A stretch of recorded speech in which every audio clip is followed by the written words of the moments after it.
Allez, grand bonjour à tous, mesdames et messieurs. Merci d'être avec nous ici.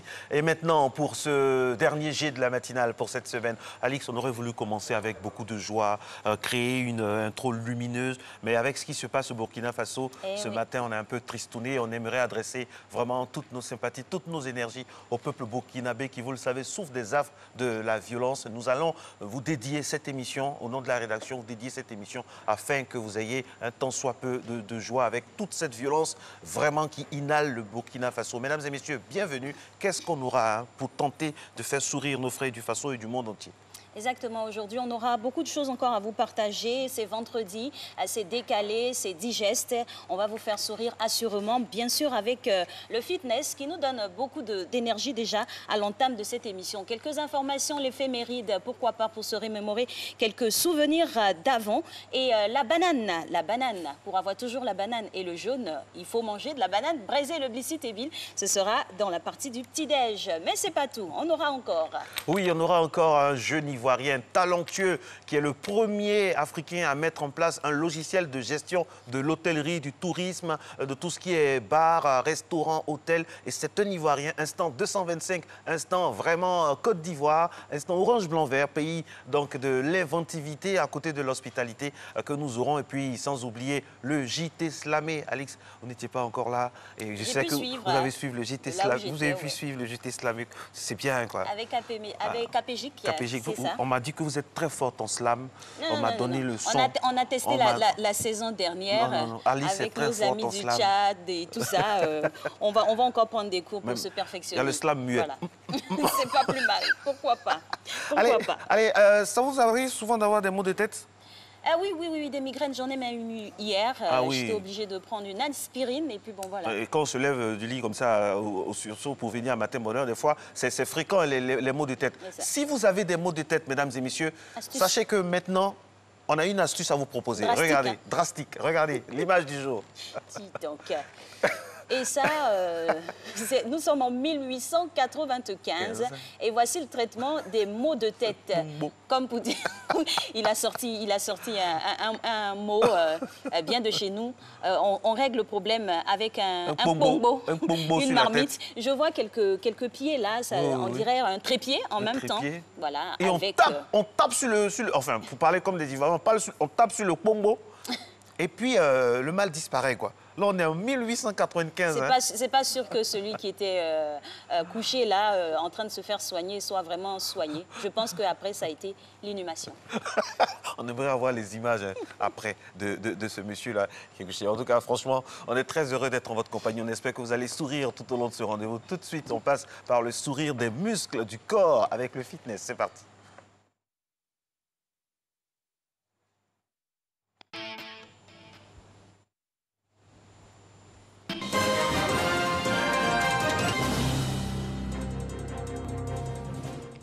Mesdames et messieurs, bonjour et bienvenue dans ce premier point d'information au cœur de la matinale. Le comité décisionnel du Conseil national pour la nutrition, l'alimentation et le développement de la petite enfance s'est réuni hier jeudi sous la présidence de Daniel Kablan-Duncan. Pour l'année 2019, cette campagne vise à promouvoir l'allaitement auprès des populations de façon à éradiquer de façon pratique les mauvaises pratiques d'alimentation du nouveau-né et du nourrisson. Pour cette deuxième rencontre au titre de l'année 2019, le vice-président a invité tous les acteurs à s'inscrire dans la stratégie définie par le gouvernement comme seul gage du succès durable. Et après 23 années d'existence, le régulateur du marché boursier, le Conseil régional de l'épargne publique et des marchés financiers a mobilisé 10 000 milliards de francs CFA. Face à de nouveaux défis, le CREP-MF veut se conformer aux normes internationales dans les activités boursières de l'Union économique et monétaire ouest-africaine UEMOA. En collaboration donc avec la Société financière internationale SFI, les responsables du CREP-MF ont initié à Abidjan une série de réflexions. Objectif, développer l'activité boursière. Les explications de Francis Boifo. 23 ans après la création du Conseil régional de l'épargne publique et des marchés financiers CREP-MF, le marché boursier est en pleine expansion avec 214 acteurs agréés en 2019 contre 171 en 2017. Notre marché financier aujourd'hui, c'est environ 10 000 milliards de ressources mobilisées dont plus de 60% ont servi au financement des programmes nationaux de développement des États membres de l'Union et plus spécifiquement 37% au financement des infrastructures. Au 31 octobre 2019, la Bourse régionale des valeurs mobilières BRVM, structure centrale du marché, totalisait une capitalisation boursière de 8 000 milliards de francs CFA pour 46 sociétés cotées et une cinquantaine de lignes obligataires, dont 15 émises par le Trésor public de Côte d'Ivoire. Pour attirer davantage les investisseurs, le CREP-MF a initié des réformes dont les tests devaient être validés à cette rencontre.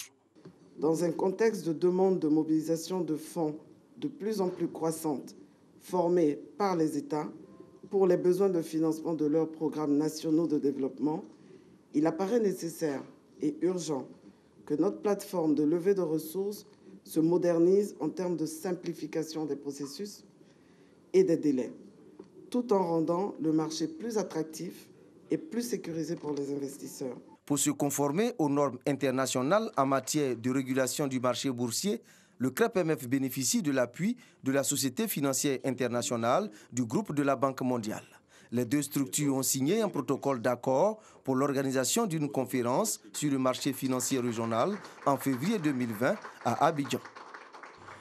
C'est une brigade qui aura pour mission de lutter contre les incivilités des populations. L'escouade de la salubrité a été présentée au grand public mardi dernier.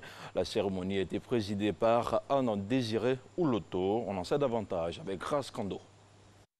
La brigade de l'assainissement et de la salubrité a pour mission de renforcer la lutte contre les incivilités à travers notamment l'information, la sensibilisation des populations et le renforcement du contrôle de l'application des règles de salubrité. Créée en 2007, la brigade de la salubrité a été restructurée en 2011. Elle compte à ce jour plusieurs actions à son actif. Au total, 12 484 patrouilles dans le district d'Abidjan. Démanteler environ 47 unités de fabrique d'eau en sachets plastiques. Engager des procédures de fermeture de 3 usines de fabrication d'eau en sachets plastiques. Confisquer une centaine de réfrigérateurs et autres servant à la commercialisation de sachets plastiques. Les 116 membres de la brigade de l'assainissement et de la salubrité ont été exhortés à produire des résultats tangibles. Vous devez démontrer que le gouvernement voit juste en faisant confiance à sa jeunesse. Soyez des agents déterminés et des citoyens qui adhèrent à la vision du président de la République. Je veux que vous soyez des agents motivés, intègres, disciplinés, soucieux du travail bien fait. Je veux que vous soyez exemplaires dans l'exécution de votre mission. Pour être plus efficace sur le terrain, la brigade de l'assainissement et de la salubrité a reçu un véhicule et des engins à 2 roues. Les chefs de service et les directeurs n'ont pas été oubliés. Ils ont reçu des véhicules. Après plusieurs campagnes de sensibilisation et d'information dans les régions du Haut-Sansandra et du Gord, l'Autorité nationale de régulation du secteur de l'électricité de Côte d'Ivoire continue sa sensibilisation. À Abidjan, l'ANARECI a organisé une séance d'information, d'éducation et de communication. La protection des intérêts des consommateurs était au cœur de la rencontre. Le reportage de Davis Oyo est commenté par Régis Kofi. Coupures intempestives, hausse et baisse de tension, mauvaise qualité de l'énergie, destruction de matériel suite à une interruption électrique, autant de désagréments vécus par les consommateurs. Une situation qui amène l'Autorité nationale de régulation du secteur de l'électricité de Côte d'Ivoire, ANARECI, à initier une séance d'information, d'éducation et de communication. Il s'agit d'instruire les abonnés sur leurs droits et devoirs. En cas de conflit, si le consommateur n'est pas content du traitement du service rendu à lui par CIE, il d'abord porte une réclamation à CIE. Et si cette réclamation n'a pas de réponse ou il n'est pas satisfait de la réponse, il vient s'adresser au régulateur que nous sommes et nous avons le pouvoir d'analyser cette réclamation qui devient un recours et de prendre une décision qui s'impose. Pour se rapprocher davantage des populations, plusieurs canaux sont mis en place par l'ANARECI. Il s'agit notamment du numéro vert. Ce numéro vert, il est gratuit. C'est le 800 800 02. Les consommateurs d'électricité peuvent aussi nous saisir à travers une adresse mail qui est recours avec S à la fin, @anare.ci. Mais fait important, c'est se rendre dans la maison du consommateur qu'on appelle les parcelles, les points d'accueil des consommateurs d'électricité que nous avons à Yamoussoukro ou ici à Abidjan. Projections et échanges directs ont permis d'éclairer la lanterne des abonnés de l'électricité. Désormais, je sais que lorsque mon compteur prend feu, ce n'est pas à moi de racheter le compteur, mais à la CIE de racheter le compteur. Je sais que lorsqu'un locataire quitte une maison et que moi je dois récupérer cette maison, je ne dois plus payer l'arriéré que ce locataire a consommé. Pour l'année 2018, l'Autorité nationale de régulation du secteur de l'électricité de Côte d'Ivoire, ANARECI, a enregistré plus d'1 milliard de contestations de factures. Je vous retrouve à 6h30 pour le déroulement de l'actualité africaine. Merci, Mr. Friday. Et très heureuse de vous revoir. Hein. Ben, moi aussi. Vous avez oublié son petit surnom là, c'était? C'est Mr. Friday. Oui, vous l'avez baptisé, mais il y a le prénom. Ah, Carité. Carité. Ah non. Mr. Friday Carité. Non. C'est pur avec ce beau teint d'ébène. Ah ouais, mais vous allez partager d'autant plus. Non, c'est lui, oui. Le responsable du beurre de Carité. Merci à vous, Abdoulaye Koné. Alors, Marcelin était vraiment très enclin à vous donner la dose d'énergie. C'est maintenant. Débarrassez tout ce qui était à la maison. Faites-vous une bonne place. Et puis, suivez les instructions du coach Lanzeni. Du pénis.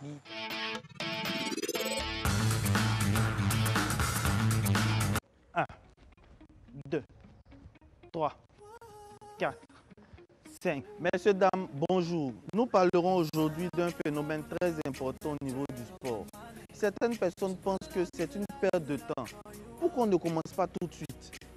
Ça fatigue inutilement avant de commencer à faire son sport. Mais il faut constater que tous les professionnels de l'activité physique intense s'échauffent très sérieusement avant tout effort physique. Et si ces sportifs-là s'échauffent aussi soigneusement, c'est qu'il y a de bonnes raisons de le faire. Alors ce matin, le sujet sera tout savoir sur l'échauffement en sport.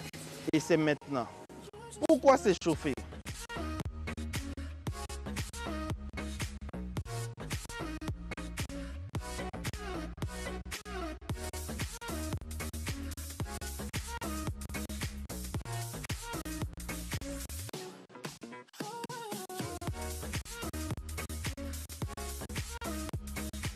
Tout d'abord, pour réchauffer son corps. La température du corps est de 37 degrés pour une personne au repos.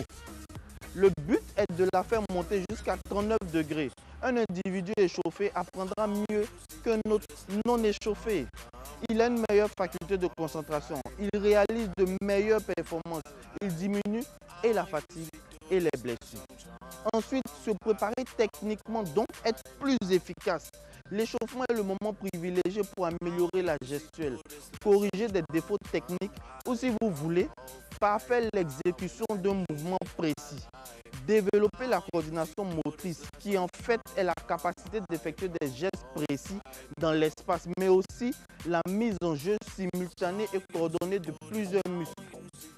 L'échauffement permet une augmentation de l'élasticité des tendons, une augmentation de 80% de la souplesse musculaire, sans oublier une augmentation de 6 fois du débit d'oxygène qui coule dans notre sang. afin d'améliorer l'oxygénation du corps et le ravitaillement des muscles en nutriments et des réactions plus rapides aux impulsions électriques. Comment t'échauffer? Il te faudra d'abord rester couvert afin d'augmenter la température de ton corps. L'échauffement comprend deux parties. La première partie, elle consiste en une mise en train de 5 à 10 minutes environ, à un rythme lent, sans accélération brutale, comme faire de la marche normale. Puis un travail de gamme, ou si tu veux, avec des accélérations variées, pour solliciter des muscles précis et pour améliorer surtout la coordination motrice. L'activation du système cardio-pulmonaire. Mise en train progressive du système cardiaque et respiratoire pour une augmentation du débit sanguin visant l'amélioration de l'apport en oxygène au niveau des muscles nécessaires à la contraction musculaire. Des accélérations, des changements de rythme, des changements d'appui comme des talons ou des pointes de pied.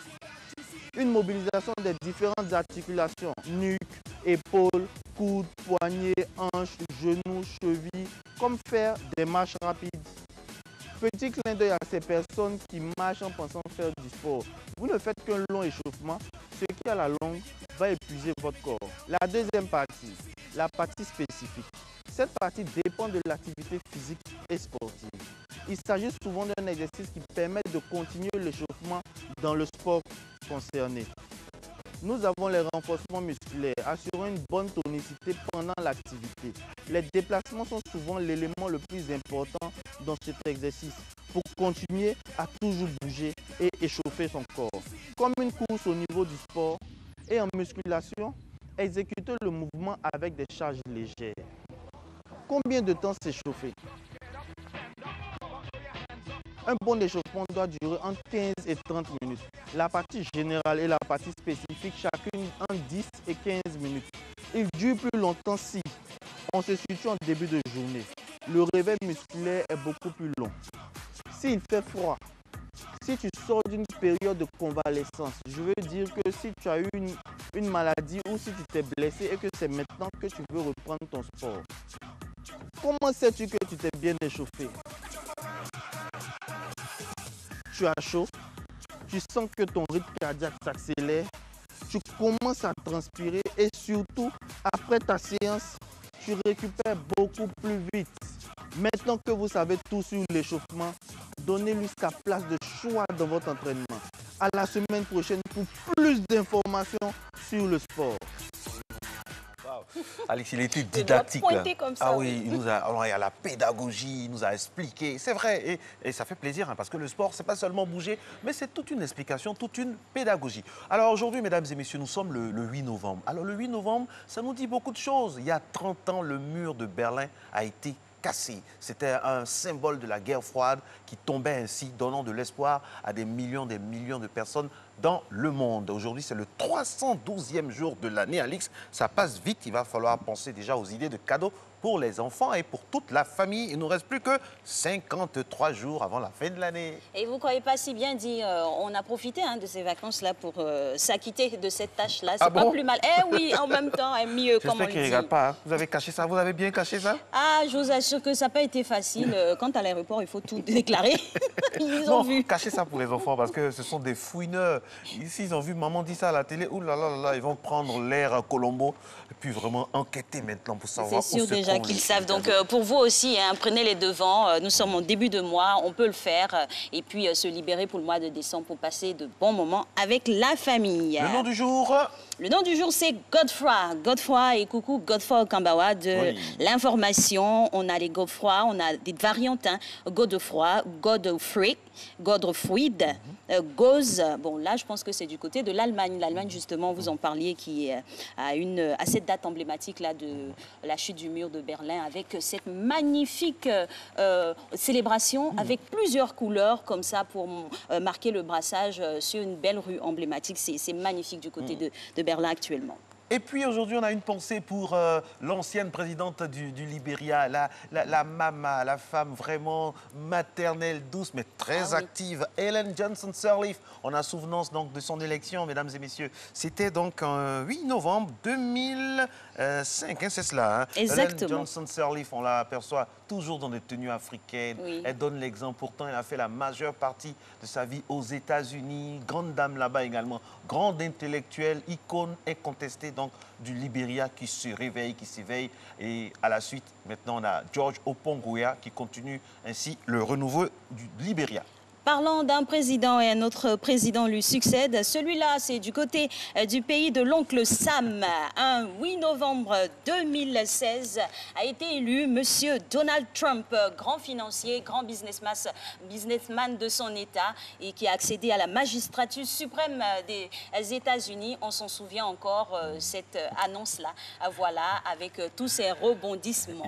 Voilà. Hillary, vraiment. Avec, oui, qui était son challenger, Madame Hillary Clinton. Quand je suis allé dormir la veille de l'élection, c'était Hillary qui était en tête avec tous les États. D'où les rebondissements. Je me réveille le matin pour venir faire matin mon heure, Alix. J'allume la télé et je vois Urgent, une chaîne que vous connaissez bien. Urgent. Élection. Donald Trump président. C'est ça. Pour parler comme les Ivoiriens, j'ai crié « Quoi ?» Okay. En même temps, ils ont un mécanisme assez spécial des élections là-bas. Les grands électeurs. Les grands électeurs et tout ça. Donc c'est ce qui a fait basculer. Pour expliquer à ceux qui ne savent pas, par exemple, Alix, c'est qu'avec le système des grands électeurs, vous pouvez être celui qui a le plus de voix, mais si vous n'avez pas de grands électeurs, comme Al Gore avait plus de voix, mais il n'avait pas le grands électeurs. Le suffrage des grands électeurs. Et George Bush a gagné. Voilà. La suite, Alix, qu'est-ce qu'on a maintenant? C'est un anniversaire. On ira du côté de l'Hexagone avec cette grande humoriste française. C'est Florence Foresti. Wow. Voilà, on la voit ici à l'image. Florence C'est la Adrien Couton de France. C'est ça, mais avec voilà, la forme qui va avec. Voilà. Elle est née le 8 novembre 73, plus précisément à Vénissieux. C'est près de Lyon. Alors, est-ce qu'on peut aller maintenant pour notre petit-déj? C'est possible? Oui, elle s'appelle Soro Félicité. Oui, on sent que la réalisatrice Alix a faim, hein, parce que tout de suite, elle voulait dans mon oreille. Oui, on y va. Eh bien, voilà, voici. Elle va manger en image, malheureusement, avec les yeux. Alors, le petit-déj de ce jour, vous le connaissez, vous qui vivez ici avec nous sur le territoire ivoirien. Et vous qui n'êtes pas avec nous, dès que vous arrivez, renseignez-vous, ça s'appelle la banane braisée avec de l'arachide, ou communément connue sous le nom du Blissi Tébil. Pourquoi? Marco vous dit tout. Alors, mesdames et messieurs, on appelle ce plat, enfin, c'est banane braisée avec de l'arachide. On peut manger ça aussi avec du choukouya, de la viande. Ah oui, là, c'est trop bon. Il paraît que c'est l'un des plats préférés du président Gbagbo. Ça, il aimait beaucoup ça aussi, dans sa simplicité. C'est ce qu'on nous dit. Alors, l'histoire du Blissi Tébil. Nous sommes dans les années 90. Et il y a beaucoup de contestations dans notre pays. Et puis, il y a un artiste, un grand artiste du nom de Blissi Tébil, qui entame une grève de la faim. Il dit que non, lui ne mange pas parce qu'il veut plus de démocratie. Alors certains disent qu'on l'aurait surpris en cachette quelque part en train de manger de la banane braisée. Depuis, vous connaissez l'histoire, vous connaissez l'humour des Ivoiriens. On a surnommé ce mets-là Blissi Tébil. C'est pour ça que quand vous voyez ça, vous pensez à cet artiste-là qui, soit dit en passant, était un grand chanteur de l'ouest de notre pays. Voilà, donc il est aussi rentré dans le patrimoine matériel de l'alimentation en Côte d'Ivoire. Allez, contre le Blissi, eh bien le Blissi, quelle que soit notre condition sociale, on en mange tous. Et c'est tellement bon. Comme on dit en Côte d'Ivoire, ça soutra un max, quoi. Ça fait exactement, plaisir. Surtout quand on a une petite faim, c'est un encas idéal. Il est fréquent de voir de grosses cylindrées se garer aux abords des routes, puisque c'est là que les femmes se mettent pour préparer ce mets-là. Et puis bon, voilà, tout le monde consomme avec joie. Ok, la revue de presse avec Renaud, il est là maintenant, il est prêt, il est décidé à vous faire partager ensemble avec vous, tout le monde entier, ce que les journaux ivoiriens disent, c'est maintenant.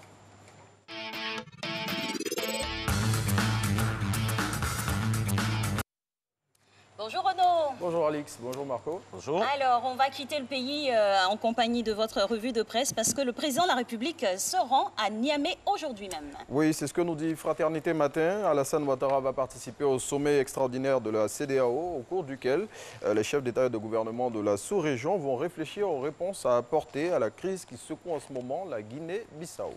Allez, on reste avec Fraternité Matin qui nous apprend que le secteur des jeux de hasard est en voie de structuration. Oui, et pour y parvenir, le Parlement ivoirien a adopté en commission un nouveau cadre juridique et cette disposition va permettre de mettre en place une autorité de régulation dont l'objectif sera d'assainir ce secteur d'activité selon le journal pro-gouvernemental. Et c'est connu de tous que la sphère politique bouillonne autant ici qu'à l'extérieur du pays. Soir Info a publié une autre déclaration de l'ex-président de l'Assemblée nationale, Soro Guillaume. C'est le cas de le dire. L'ex-président de l'Assemblée nationale fait les choux gras de la presse nationale depuis plusieurs semaines. Et nouvel épisode de ce safari médiatique du député de Ferkessé-Dougou. Cette annonce que Soir Info apparente à un défi et qui est ainsi libellée, j'ai même pas peur. Cette sortie de Soro Guillaume est en prélude à son retour à Abidjan, qui est prévu, sauf revirement de situation, ce samedi. Et puis le RHDP veut un coup KO en 2020, c'est ce qui se dit. Alors, cette formation politique continue la mobilisation de ses militants pour les élections de 2020. Et c'est ce que nous dit aussi le Jour Plus à travers cette une. Adama Big Togo gonfle à bloc ses lieutenants. Le confrère souligne ce qui a été décidé hier avec les coordonnateurs régionaux et associés du Rassemblement des Oufouettistes pour la démocratie et la paix. Et c'est à lire dans le Jour Plus. Concernant notre voix, qu'est-ce qui est dit là-bas? Eh bien, nous pouvons envisager l'avenir avec optimisme. C'est ce qu'affiche à sa une le Journal Bleu. Ces propos sont d'Afing Guessan, le président du FPI qui est reconnu par l'État ivoirien. Et il a tenu ses propos à son retour au pays après une mission qu'il a effectuée récemment en Europe. Alors, il y a comme un air de polémique, Renaud, à la une de l'intelligence d'Abidjan. Expliquez-nous un peu tout. Eh bien, c'est en relation avec la remise du prix UNESCO Félix Houphouët-Boigny pour la recherche de la paix. Le confrère nous dit comment le Premier ministre éthiopien Abiy Ahmed, qui est récipiendaire du prix cette année, et Henri Konan Bédié peuvent faire reporter la cérémonie en question. Et pour avoir plus de détails sur cette info, il faut lire l'intelligence d'Abidjan. Et autre affaire concernant l'ex-PAN toujours, le patriote revient sur l'affaire de la révocation du commandant Abdoulaye Fofana. Oui, cette affaire qui concerne l'aide de camp de l'ex-président de l'Assemblée nationale qui a fait couler beaucoup d'encre et de salive récemment. Le quotidien proche du Rassemblement des Oufouettistes pour la démocratie et la paix nous dit comment Soro Guillaume manipule l'opinion publique sur les vraies raisons de la mise à l'écart de son collaborateur des rangs de l'armée ivoirienne.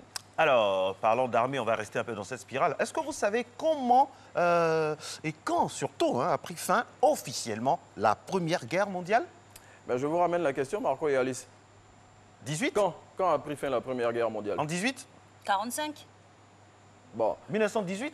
Première Guerre mondiale. Marco, hier, Alix, elle est complètement à gauche. Oui, je suis parti pour la deuxième.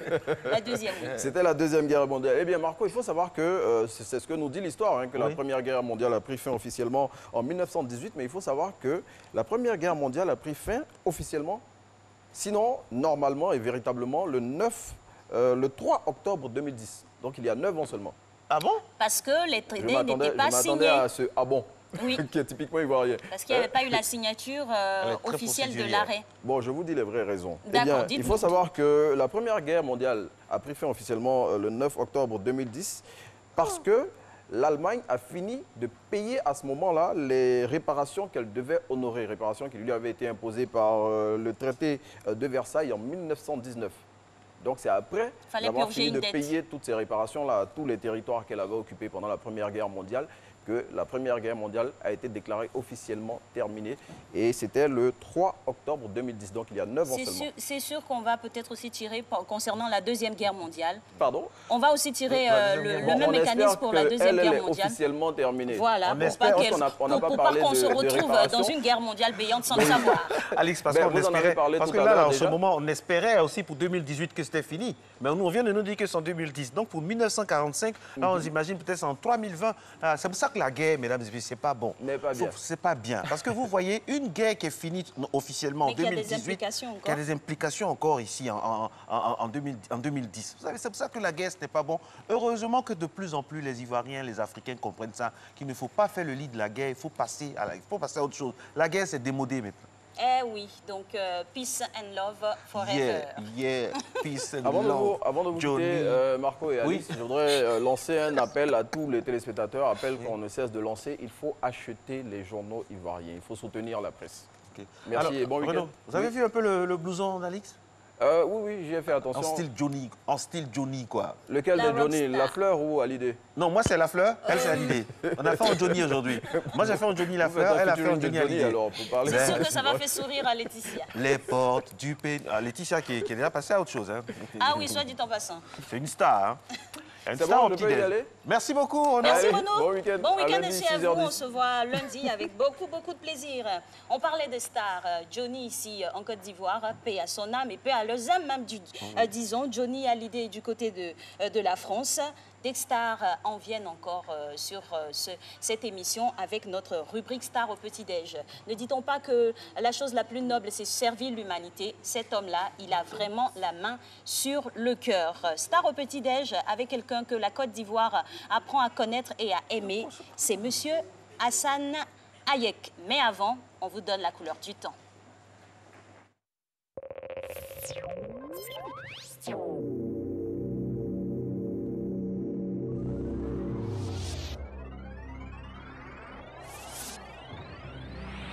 Sous la présidence effective de Monsieur le ministre de la Sécurité et de la Protection civile, le général Vagondo Diomandé, et la collaboration de l'Union européenne, le Conseil régional du Grand-Togo et l'ONPC organisent la cérémonie d'inauguration du centre de secours d'urgence de Bondoukou, vendredi 8 novembre 2019 à partir de 9h. Population du Grand-Togo, autorités administratives et politiques, élus locaux, chefs coutumiers, braves populations, venez tous participer à cette cérémonie pour votre bien-être. Vivez de belles émotions avec la RTI et profitez de l'offre spéciale Rentrée audiovisuelle 2020 avec des remises allant jusqu'à 30% sur tous les produits publicitaires du groupe RTI. RTI 1, RTI 2, Fréquence 2, Radio Côte d'Ivoire, RTI Boaké et tous nos supports digitaux jusqu'au 5 janvier 2020. Annonceurs, agences de communication, ne manquez pas cette opportunité exceptionnelle d'accroître votre visibilité et celle de vos clients. Contactez vite RTI Publicité au 22 40 12 65. RTI Publicité, la régie proche des annonceurs. Organisé par l'Union européenne et la Fondation Magic System, l'UE Magic Tour passera par les villes de Tanda, Bondoukou et Abengourou du 4 au 11 novembre 2019. Au programme, des échanges avec les populations, des activités sportives, des actions sociales et un grand concert gratuit. Ce vendredi 8 novembre 2019, au terrain du Centre culturel de Bondoukou, avec Magic System, Le Molar, Daisy, Jim Kamson, Awakuma, les Zinzins de l'Art et bien d'autres artistes. Infoline 54 18 0000. Partenaire, la RTI.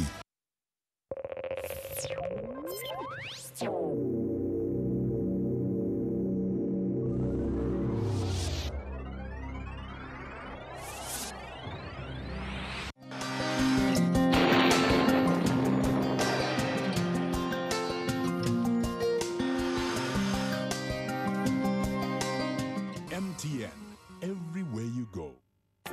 Mesdames et messieurs, bonjour. Le sud forestier et le littoral observeront par endroits des brouillards matinaux qui se dissiperont dès les premiers rayons du soleil pour laisser un temps simplement nuageux. Au nord et dans la bande centrale, nuages et soleil s'alterneront au cours de cette période. Pour les variables de la matinée, 24 degrés à Abidjan, Adiaké et Bondoukou, 22 degrés à Boaké et Daloa, 23 degrés à Dimbokro, Gagnoa et Korogo, 21 degrés à Mont, 23 degrés à Odiéné, San Pedro et Sassandra, 23 degrés à Tabou et 23 degrés à Yamoussoukro. L'après-midi, le soleil dominera largement le temps sur l'ensemble du pays. En milieu ou en fin d'après-midi, l'effet combiné de l'humidité et de l'insolation sera favorable à des bourgeonnements orageux avec possibilité de pluie dans le sud forestier et sur le littoral. L'ouest et le nord observeront des orages isolés en fin de période et au centre et à l'est, on aura parfois des passages nuageux. Pour les variables de l'après-midi, elles varieront entre 30 et 33 degrés. 31 degrés donc à Abidjan, 32 à Adiaké, 33 à Bondoukou, 32 degrés à Boaké, 33 à Daloa, Dimbokro et Gagnoa, 33 à Korogo, 32 degrés à Mont, 33 degrés à Odiéné, 31 degrés à San Pedro, 30 degrés à Sassandra et Tabou et enfin 33 degrés à Yamoussoukro. Merci de nous avoir suivis. Très belle journée à toutes et à tous.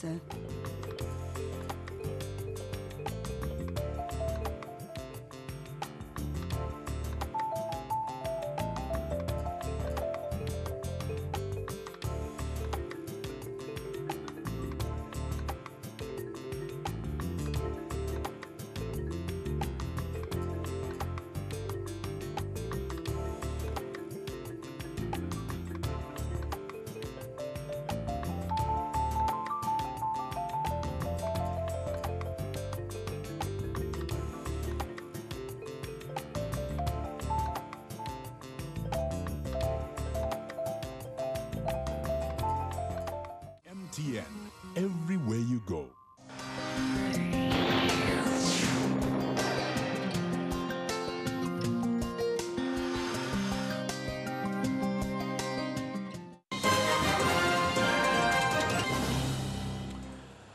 Après la météo, place à présent à l'information africaine au Burkina Faso après l'attaque du convoi de la société minière canadienne Semafo qui a fait au moins 38 morts et des dizaines de blessés. Le chef de l'État, Roch-Marc Christian Kaboré, a présidé une réunion de crise hier jeudi. Le président du Faso s'est aussi adressé à la nation. Il a condamné des actes ignobles, a-t-il dit, des actes qui relèvent d'une autre époque, qui visent à semer la psychose au sein du peuple burkinabé et à déstabiliser sa démocratie. Roch-Marc Christian Kaboré a par ailleurs ordonné le recrutement de volontaires pour la défense de la patrie dans les zones sous menace. En République démocratique du Congo, où la violence persiste et menace la relative stabilité du pays depuis l'investiture de Félix Tshisekedi, l'ONU pourrait prochainement réfléchir à retirer progressivement ses unités de casque bleu. Le rapport d'un expert indépendant vient d'être remis au Conseil de sécurité, alors que le mandat de la mission des Nations Unies au Congo, la MONUSCO, doit être renouvelé en décembre 2019. Mais en 2020, 16 000 casques bleus pourraient toujours patrouiller en RDC. Dans un entretien accordé à France 24 et RFI depuis le palais présidentiel de Cotonou, le président béninois est revenu sur les violences meurtrières qui ont secoué son pays. Patrice Talon a tendu la main à son rival en exil Thomas Boniaï. Il appelle par ailleurs son prédécesseur à rentrer au pays. Au Maroc, la fille conseillère du président américain Donald Trump, Ivanka Trump, est au Maroc pour promouvoir l'initiative américaine en faveur de l'émancipation économique des femmes.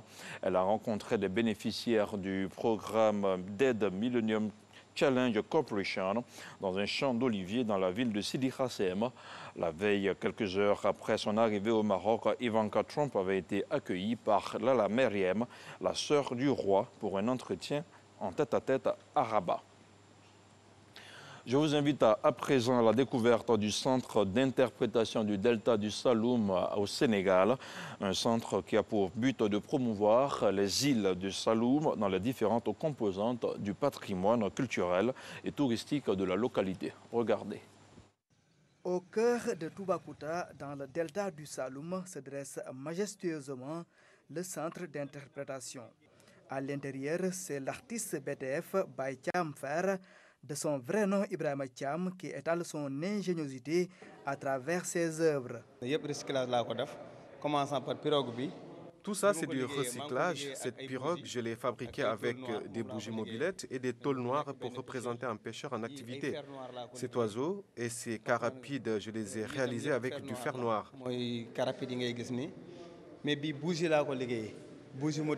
Pour celui-là aussi, j'ai utilisé des bougies mobilettes jetées par des mécaniciens. C'est un hibou. Pour nous, Saloum Saloum, son cri annonce un événement malheureux dans un foyer. Grâce à cette infrastructure, les artistes locaux obtiennent plus de visibilité. Ce centre est très important pour nous. Plusieurs personnes m'ont connu aujourd'hui grâce à cette infrastructure. Certains même nous disent que les visiteurs doivent payer pour voir l'exposition. Mais pour nous, ce qui est important, c'est la visibilité. C'est pourquoi vraiment ce centre nous aide beaucoup. Le centre répond ainsi à sa vocation. Inauguré en 2013, il doit participer à la promotion et à la valorisation du patrimoine culturel et artistique du delta du Saloum. Le centre d'interprétation a été mis en place après le classement du delta du Saloum sur la liste du patrimoine mondial de l'UNESCO. C'est un outil de valorisation des patrimoines culturels mais aussi naturels du delta du Saloum. Au musée, on trouve les amas coquillers, donc qui sont des sites archéologiques qui datent de plus de 2000 ans, mais nous avons aussi les rites et croyances, nous avons le cagnalais et la circoncision, mais nous avons surtout comme les techniques traditionnelles de conservation de la biodiversité, que ce soit les guirlandes pour protéger les racines de mangroves, mais que ce soit aussi le panier de monde qui permet de gérer les produits halieutiques de manière rationnelle. Le centre d'interprétation fait partie d'un complexe culturel et touristique comprenant un village artisanal, un centre multimédia communautaire, entre autres. Nous avons quand même le village artisanal qui permet aux artisans locaux de faire la promotion de leurs produits. Nous avons aussi surtout maintenant les femmes qui travaillent dans la transformation des produits halieutiques, mais aussi des produits agricoles. Nous avons aussi le bureau d'information touristique, où vraiment tous les touristes qui viennent passent par le bureau pour avoir des informations. Nous avons le musée du site qui permet de retracer quand même les valeurs culturelles et naturelles d'ici. D'autres aspects aussi, on a le théâtre de verdure et aussi la grande salle où nous faisons des activités sur l'éducation au patrimoine. La réalisation de ce complexe culturel et touristique est rendue possible grâce à la coopération espagnole en partenariat avec le système des Nations Unies. Le centre d'interprétation du delta du Saloum à découvrir absolument. Et voilà qui marque la fin de cette deuxième tranche d'information. Je vous retrouve dans quelques instants. Merci beaucoup à vous, Mr. Friday Carité. On vous retrouve pour le côté info mondial tout à l'heure. Chacun a son surnom ici. Et puis ça dépend des jours. Là, aujourd'hui, moi, je suis en mode Johnny Flower. Et puis avec Alix, du beurre de karité, c'est ça. Avec du beurre de karité. Et puis Alix, c'est en Johnny Metal, Johnny Hallyday, quoi. Mais les portes du pénitencier vont rester fermées. Vont rester fermées. Qui va aller là-bas? On sourit. On sourit parce que celui qui arrive, il a l'habitude de nous faire sourire en caricature. Bonjour Hilary. Bonjour Marcelin. Alors, quelles Bonjour sont Alex. les photos que vous avez pour nous cette semaine? Bon, on démarre déjà avec une bonne nouvelle. Hein. Il y a 200 000 opportunités d'emploi annoncées. 200 000 jeunes seront donc invités à s'inscrire dans des agences emploi jeunes. L'annonce a été faite par le ministre de la promotion de la jeunesse et de l'emploi, M. Sidi Touré. Il s'agira donc pour ces jeunes-là de s'inscrire et puis ils seront donc emmenés à faire des stages et puis à la suite de cela, certainement, ils auront des emplois. Et la pancarte dit quoi? On dit lancement du programme de l'emploi jeune. Et puis il dit, on va faire quoi avec ça? Et puis il dit, c'est parce que tu travailles déjà que tu dis ça? Ça se voit qu'il a de quoi manger déjà. Mais c'est très intéressant, hein. C'est des projets encouragés, d'autant plus que le taux de chômage ici, on le sait, c'est un peu quand même alarmant, la jeunesse en quête d'emploi, donc il faut saisir ce genre d'opportunités. En effet, en effet. Alors, on va passer à la seconde image. La seconde image nous parle de sport. De sport, en effet. Alors, donc, FC San Pedro est parvenu donc à battre Ansate Kotoko le dimanche dernier par 2-0 au stade Félix Houphouët-Boigny. Et c'est dans le cadre de la Coupe de la Confédération africaine de football, la CAF. Alors, il faut dire que FC San Pedro est le vice-champion de Côte d'Ivoire. Qui monte depuis certaines années dans le championnat. Si, en effet. Moi, c'est le fondeur de journaux ici même qui me dit. Il dit, mais non, si c'est ASEC, c'est Africa. Il dit, aïe. Je te dis que c'est le FC San Pedro qui s'est qualifié. On était tellement habitués. Et comme l'a dit Alix, oui, la hiérarchie a changé dans le championnat ivoirien. Maintenant, c'est FC San Pedro et autres qui tiennent la dragée haute. Oui, les petits poussés avancent. C'est comme ça dans la vie. Tout doucement, on avance. La prochaine image, Marcelin, c'est à vous. La frontière avec le Bénin, comme par hasard, toujours fermée. Nigeria, il fallait que ça tombe sur moi. Nigeria, la frontière avec le Bénin, toujours fermée. Trouvez le rapport. Oui, en effet, depuis le 20 août dernier, donc le Nigeria a décidé de fermer sa frontière officiellement avec le Bénin pour lutter contre l'entrée sur son territoire de produits prohibés, tels que le riz, l'essence de contrebande et des voitures d'occasion. Donc le président de la task force, la CEDEAO, Salou Djibo, s'est rendu à la frontière pour s'enquérir de la situation. Alors, on va prendre l'accent pour la caricature. Frontière Nigeria-Bénin. Et le Béninois dit, Monsieur Bouhari, libérez la frontière, tout est bloqué, plus rien ne circule. Et le président qui répond, nous comprenons. En effet. Très intéressant. Mais en même temps, est-ce la solution de fermer ses frontières aux autres quand on parle d'intégration dans cet univers CEDEAO? Surtout qu'on célèbre la chute du mur de Berlin. Exactement. Moi, je pense peut-être que c'est pour essayer de contrôler un peu le flux de produits qui rentrent sur le territoire. Il faut faire confiance aussi à ces hommes-là qui opèrent dans la douane. Si. Mais il semble que depuis 2 mois, il y a quand même des camions qui sont arrêtés et tout ça. Donc, ça crée, voilà. Peut-être qu'il y a un petit ken, quoi. Donc, comme on le dit à Abidjan. Kenneuse. Alors, Alix, le dernier Oui, la dernière slide nous emmène un peu loin. On partira du côté de La Haye avec Madame Bensouda qui est en plein ménage pour accueillir prochainement peut-être un locataire à la CPI. Oui, il s'agit donc de l'ex-président du Soudan qui est tombé donc, le 11 avril dernier, Béchi, c'est bien ça, Omar El-Béchi, voilà, j'ai failli confondre Omar El-Béchi. Alors, donc, il faut dire que la principale organisation du mouvement de contestation soudanais qui avait donc mené la chute a indiqué qu'elle ne voyait pas sa chute, a indiqué qu'elle ne voyait pas d'objection à ce qu'il soit transféré à la CPI. Il faut dire qu'il a été renversé donc par un soulèvement populaire qui a été appuyé donc par l'armée. Ok. Voilà. C'est le ballet là même qui me fait rire, le ballet même de Fatou Bensouda. Je suis un peu interpellée par oui, mais la pancarte de la cellule. En Côte d'Ivoire, les ballets jouent des rôles. Oui, les ballets jouent des rôles. Franchement. On est très balais ici, on est très sup. Merci beaucoup à vous, très cher Hilary. On vous retrouvera vendredi prochain, toujours avec le même plaisir. On va rester dans la spirale vraiment du sourire pour adresser nos salutations à tous ceux qui nous regardent du côté du Burkina Faso, exactement du côté des 1200 logements. C'est à Ouaga, on vous salue, on est avec vous. On est avec tout le pays, tout le Faso ce matin. On va aller maintenant avec la rubrique Star au petit-déj.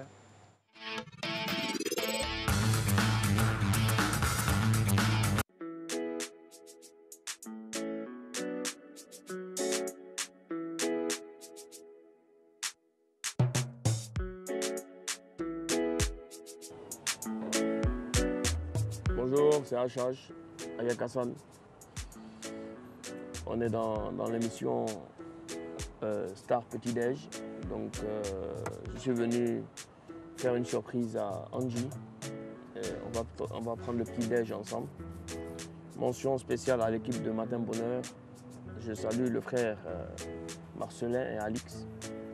Donc, je vais aller surprendre la Angie. Parce qu'elle est fond de ma gamme. On dit elle est fond de ma gamme, donc je vais lui faire cette surprise. Donc on va aller prendre le petit-déj ensemble.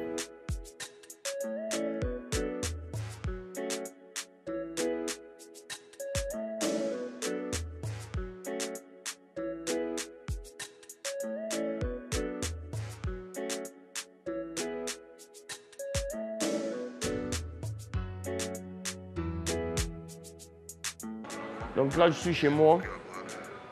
Voilà, on va faire la surprise. On va attendre qu'elle descende.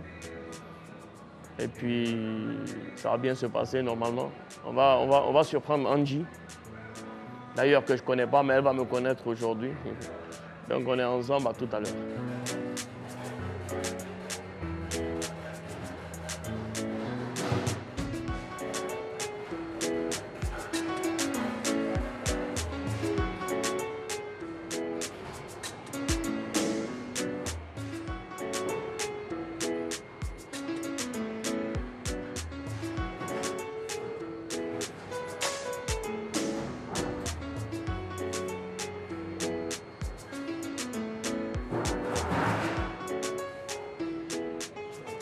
On y va?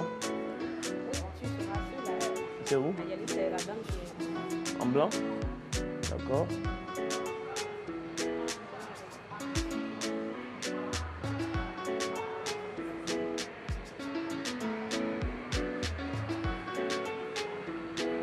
Bonjour Angie. On dit quoi? Ça va? On dit quoi? On dit que tu es venu me faire une surprise. Donc moi aussi je suis venu te faire une surprise. Ça va un peu? Tu vas bien? D'accord. Tu cries pourquoi? Faut t'asseoir. Faut t'asseoir, on va manger. Faut t'asseoir, on va manger, non? On dit quoi, ça va? Faut t'asseoir, faut t'asseoir. Aïe! Mais quand on veut me voir, je suis toujours ici. Non, c'est la meilleure! T'asseoir. T'asseoir, on va manger. Tu n'as pas faim ou bien? Tu connais plus la route. On dit quoi? Ça va?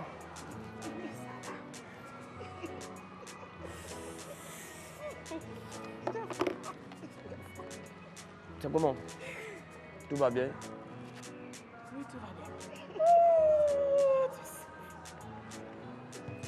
Ah, on dit... J'ai pas compris.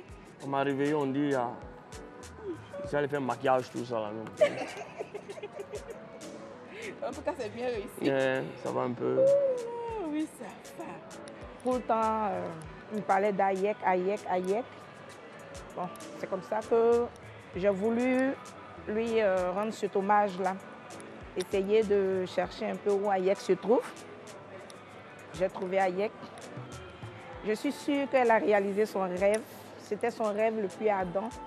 Elle a réalisé. Je remercie toute l'équipe de Matin Bonheur, Star au petit-déj, Marcelin Govoy, Alice. Je dis merci à notre chaîne nationale qui est RTI 1 pour tout ce qu'ils font pour nous, pour qu'on puisse croiser nos artistes de chez nous. Vraiment, je dis merci. Merci. Je viens de retrouver ma fan, Angie, pour la surprise. Voilà, tout se passe bien. Elle a sauté, moi-même j'ai eu peur. Voilà. Donc voilà, on va passer ce petit déj ensemble. Donc il n'y a pas de souci.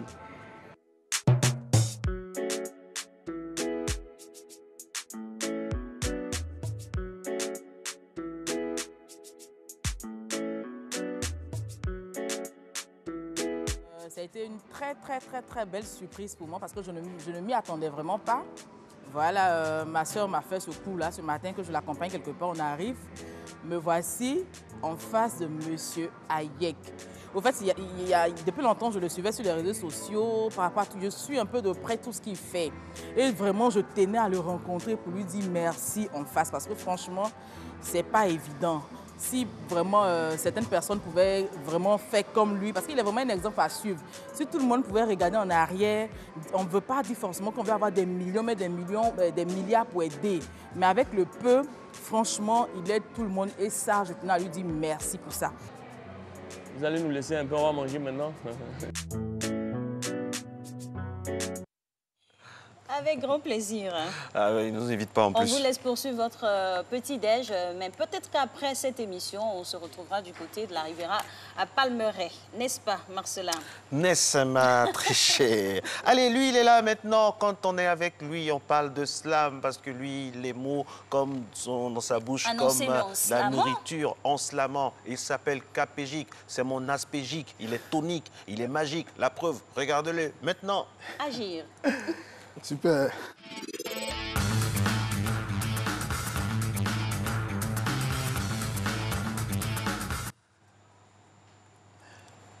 De zéro à héros, qui a dit c'est pas possible? Tu peux faire cet exploit si tu as la réussite possible. N'écoute pas les mogors qui te diront que c'est faux. Ils sont nombreux ceux qui ont fait ça. Parmi eux, il y a Salfo. Il a semé le travail, il récolte les bénéfices. Des gloglos d'Anoumambo au sommet du showbiz. Et comme il a bon cœur, il demeure béni du ciel. Le voici nommé conseiller économique et social. Tu vas réussir cette mission. Vieux père, j'ai la foi, continue d'être un modèle. Ton parcours est notre miroir. Vieux père, j'ai la foi, continue d'être un modèle, ton parcours est notre miroir. Dans l'équipe du showbiz, il y a une qui porte le brassard. 18 ans de carrière pour la Go Kakra du Djassa. C'est le Bara qui la maintient, non, elle lance pas Cori. Samedi 16 novembre du côté de Makori. L'ambassadrice UNICEF pour la cause de la jeunesse va mettre bien tous ses fans. Au Mans, God te blesse. L'ambassadrice UNICEF pour la cause de la jeunesse va mettre bien tous ses fans. Au Mans, Nash, God te blesse. Maintenant, faisons un tour dans le milieu du transport. Les Nyambro font la loi malgré tous les efforts. Du ministère, du préfet, de la ville d'Abidjan, le phénomène demeure. Ça effraie les habitants. Samedi, gare de Bassam, un yaga des syndicats a fait plusieurs blessés graves et ce n'est pas le seul cas. Les bras mogos, sciencés, on ne règle pas tout par la violence. Arrêtez de vous dire, c'est un appel que je vous lance. Les bras mogos, sciencés, on ne règle pas tout par la violence. Arrêtez de vous dire, c'est un appel que je vous lance. Oh, attention les enfants, il y a danger. Si ce n'est pas les violeurs, c'est les tantis enragés. 2 dames arrêtées pour maltraitance sur des fillettes, des bébés qui ne voulaient que des poupées et des dinettes. Vos cœurs de mère devraient les combler d'amour, mais votre présence est leur enfer. Je vois le diable dans chaque coup. Un enfant, c'est une graine qu'un adulte doit arroser pour faire de lui la plus belle fleur dans le jardin de la vie. Un enfant, c'est une graine que les adultes doivent arroser pour faire de lui la plus belle fleur dans le jardin de la vie. On veut donner notre vie à Dieu, mais le milieu fait peur. C'est plus d'en couper, décaler. Maintenant, il y a clash de pasteurs. Bon, il y a des marmailleurs contre bon, il y a des polygames. C'est aux fidèles de faire leur choix. En tout cas, chacun est dans sa gamme. Les deux camps sont opposés comme recto et verso. Si tu veux citation biblique, en tout cas, c'est versé. De vidéo en vidéo, à coups de pique, ça se bat. Le peuple est crank-bas, il attend le grand débat. De vidéo à vidéo, à coups de pique, ça se bat. Le peuple est crank-bas, il attend le grand débat. À ceux qui s'entretuent pour les politiciens et qui s'étonnent qu'aujourd'hui, les mêmes gars se donnent les mains. Les ennemis d'hier qui aujourd'hui collaborent, tu dois comprendre que ce qui compte, c'est leur ambition d'abord. Alors tu as ton mentor, moi aussi j'ai mon mentor. Pourquoi te détester si je pense que tu as tort? La politique n'est rien d'autre que le jeu des intérêts. Toi, tu n'as rien compris, tu dis à ton frère qui t'a rien fait. Les parents, s'il vous plaît, allons mollo en 2020. On ne veut pas être saoulé, mettez de l'eau dans votre vin. Les parents, s'il vous plaît, allons mollo en 2020. On ne veut pas être saoulé, mettez de l'eau dans votre vin. Abidjan va trop vite, chaque jour il y a un nouveau. Tu veux bien t'affairer, t'inquiète pas, c'est mon boulot. Vendredi matin, bonne heure, on maintient la flamme. Te voici informé. Bonne journée. On est en slam. C'était magnifique. Hein? Le tour de l'actualité d'ici et d'ailleurs en slam avec Capégique. C'était magique. Merci.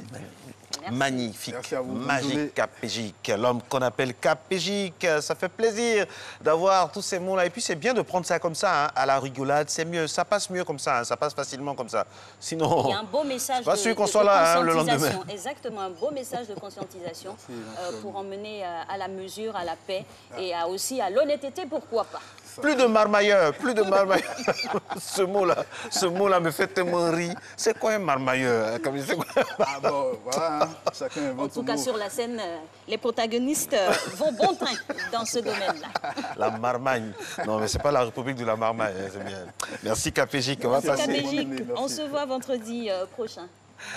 Beau week-end à vous. Merci. Alix, savoir-vivre maintenant, ça vous dit l'agriculture biologique? C'est quoi tout ça? Agriculture biologique, ça parle de quoi? Est-ce que c'est une réalité en Côte d'Ivoire? Vous en avez entendu parler? Oui. Bien entendu parler avec ces promotrices-là. Il y a beaucoup de femmes maintenant dans le domaine de l'agriculture. On a en mémoire Madame Yao Zundi Patricia, qui est venue de l'extérieur avec tout son background, a décidé de revenir à la terre et qui cultive beaucoup de, on va dire, d'aliments bio sans apport chimique et ça marche. Comme quoi, voilà, il faut le faire et d'autant plus que nous, on favorise ici, on incite véritablement à revenir aux fondamentaux. Le bio, c'est bon pour la vie. Oui, savoir-vivre, c'est maintenant avec une dame, Prudence Ditimi, qui va nous parler un peu de l'agriculture biologique avec la permission de Soro Félicité qui réalise cette émission de façon bio. On va aller directement avec elle, on va aller directement. Vous allez bien? Bonjour madame. Bonjour madame. Bonjour. Alors c'est quoi l'agriculture bio? Juste un cours pour nous les nuls. On va dire c'est une agriculture. Bonjour d'abord et merci de m'avoir invité sur ce plateau. On va dire c'est une agriculture qui ne souffre d'aucun apport extérieur, un apport chimique venant de la main humaine, si vous voulez. D'accord. Donc on met la graine en terre. On met la graine en terre, on laisse la nature réagir, on laisse la nature faire son travail. Très bien. Comme ça, c'est naturel. Vous êtes venu avec un échantillon. Hein, oui. Pour joindre l'acte à la parole. Voilà, vous voyez, je n'avais pas besoin de remplir tout le plateau parce qu'au village, voilà comment nos parents produisaient. Vous n'avez pas besoin de faire marcher 5000 pour pouvoir vous nourrir au village. Avec le peu que vous avez, juste le parfum, une tomate 100 francs, c'est bon. Aujourd'hui, il faut forcément tomate 1500 pour pouvoir réussir une sauce parce qu'il y a trop d'apports. On n'a pas laissé le temps à la tomate de tirer tout ce dont elle a besoin du sol et même recevoir ce que le soleil pouvait lui donner pour donner une certaine saveur à nos mets et plats. À vous entendre parler ainsi, est-ce à dire que l'agriculture bio, c'est quelque chose qui est facile? Voilà, on dépose la graine, comme on le disait, tantôt en sol, et puis on espère voilà, que ça produise des tonnes et des tonnes, parce que c'est aussi ça le but de l'apport chimique. Ben voilà ce que... C'est bizarre aujourd'hui, moi je pense qu'en Afrique, on ne devrait même pas parler de bio, parce que nos parents n'ont pas eu à faire des études universitaires, ce ne sont pas des ingénieurs agronomes. Eux, ils regardaient le temps. Ils regardaient le sol. Ils savaient à quel sol on devait donner telle graine, à quel sol il fallait apporter un peu plus d'eau. Parce que c'est inné pour l'Africain. Ça fait partie de notre code génétique, un peu, si vous voulez. Ce n'est pas des choses qu'on peut écrire sur papier. L'agriculteur, il regarde, il voit, il met la graine dans le sol, il sait c'est quel sol et c'est quelle tomate qu'il doit mettre en terre dans ce sol-là. Il sait à quel moment il va pleuvoir et la nature fait son travail. Il laisse la nature travailler. Il y a un rapport qui ne dit pas son nom entre l'agriculteur et la nature. En Afrique, la nature et l'agriculteur sont un. Alors, Mme Ditimi, la question que beaucoup se posent, Alix aussi avec moi, je sais, est-ce que quand c'est bio, c'est doux? Est-ce que c'est doux? Est-ce que c'est goûteux? Est-ce que c'est la même chose? Avec tout ce qui passe, le climat, l'influence du climat, ça a changé. On n'a plus le même climat depuis des... Voilà. Est-ce que ça n'a pas une incidence sur la qualité, la qualité et surtout le goût? Justement parce que notre palais a été, si vous voulez, modifié, tellement il a été agressé par tout ce qui est superficiel. Voilà. Aujourd'hui, il y a des gens qui vont simplement, vous regardez autour d'Abidjan, ils s'obligent même à aller chercher le campement de quelqu'un pour passer le week-end. Comme chez moi. Vous pensez que c'est pourquoi? C'est parce qu'il y a quelque chose qu'ils recherchent. Oui, il y a quelque chose dans cette nourriture particulière qu'ils recherchent. Quand il va, il n'a pas besoin de... Non, il veut simplement un guaguassou, comme on dit, c'est un guaguassou brutal là. Attention, attention, un autre point sensible. Attention, ne touchez pas le point sensible. Avec ce qu'on a là, ça c'est un foufou en perspective. Tranquille, tu jettes 2 mains dedans, c'est bon. Madame, attendez. Alors, le matin, comme ça, ne faites pas ça, ne faites pas ça. On est très sensible quand on a faim. Ce que vous dites là, les explications que vous nous donnez, ça nous emmène à l'économie aussi. Parce mais bien que manger bio, est-ce que c'est pas cher ou ça fait économiser? Manger bio, c'est cher, c'est ce que les gens veulent inclure dans notre mémoire, veut nous obliger. C'est une manière de rééduquer notre cerveau. Nos parents au village, c'est aujourd'hui que le rapport avec l'argent est devenu aussi compliqué. Avant, ils avaient besoin de combien? D'abord, ils ne savaient même pas les jours de marché, c'était les jours de rencontre. Ce n'était pas les jours pour te faire du blé, en fait. Parce que tout le monde produit en même temps, tout le monde vient. Donc, c'est des jours pour causer, pour rencontrer des amis d'autres villages. Ça ferait comme donc, voilà, ça ferait si vous voulez. Dites-nous, Prudence, une question concrète. Est-ce que moi, Alix et moi, on prend une parcelle aux alentours de la zone industrielle, une parcelle de 500 mètres carrés qui est à côté d'une usine dans la zone industrielle? Un hectare, oui. Il faut voir grand son exploitation agricole. Non, comme c'est à côté de l'usine, c'est pour ça que j'ai commencé par ça. Bon, 1 hectare, est-ce que ce qu'on va faire là peut être considéré comme bio? Non. Pourquoi? Non, je ne crois pas, parce que déjà, vous avez la pollution qui entoure Abidjan. Vous avez... La culture du bio, c'est un peu un état d'esprit. Regardez, par exemple, je vous prends un exemple. Quelqu'un qui veut faire, par exemple, de l'apiculture. S'il met ses ruches dans une exploitation d'EVA, on sait comment on bombarde les EVA ou de palmiers à huile. Mais le miel qui va sortir de ce rucher-là ne sera pas considéré comme bio parce qu'il y a un rapport à la nature qui fait que, à cause de la manipulation que l'homme a apportée, ça va changer la qualité du produit. Donc, ce que vous allez faire autour d'Abidjan, les pots d'échappement, la pollution, on ne peut pas considérer ça comme... Le sol même d'Abidjan, les cours d'eau sont pollués. Tout est pollué autour d'Abidjan. Abidjan et autour d'Abidjan. Vous nous alarmez, est-ce à dire qu'à Abidjan, c'est fini pour Abidjan, il n'y a plus d'espoir? Mais regardez les gens, je vais souvent à l'aéroport, vous voyez des gens qui sont autour des maraîchers qui sont autour d'un camp militaire que tout le monde connaît bien, qui sont en train de produire de la laitue. C'est bien beau à voir, c'est joli. Et ça, c'est la particularité du bio. Le bio, il n'est pas tellement beau à voir. Il n'est pas tellement beau à voir. Bio-esthétique, on pense. Non, non. Tu vois une tomate qui est belle, sans tache, sans truc. Il faut faire attention. C'est suspect. Il faut faire attention. Parce que, voilà, par exemple, cette banane-là, tu vas la préparer avec une banane qui n'a pas de tache. C'est sûr que tu vas tout de suite faire la différence. Parce que le soleil a eu le temps de brûler. Oui. Ce n'est pas parce que c'est brûlé, hein. C'est parce que le soleil a tellement travaillé sur la banane, elle est tellement contente qu'elle donne un autre effet. Voilà comment moi Alors, quel chiffre pouvez-vous nous donner? Parce que c'est bien beau de dire tout ça, mais au niveau des chiffres de la pollution de notre capitale économique, est-ce que vous avez des chiffres? Et puis, quelles sont les solutions que vous préconisez pour Abidjan? Comme a dit Alix, Abidjan n'est pas si perdu que ça. Il y a des banlieues, les périphéries ont réussi. Les périphéries ont réussi à faire quelque chose, mais vous savez, les gens ne restent plus en place, comme on dit. Les gens, maintenant, sont en train de déporter la pollution d'Abidjan vers l'intérieur du pays. Parce que les gens sont à la recherche de quelque chose.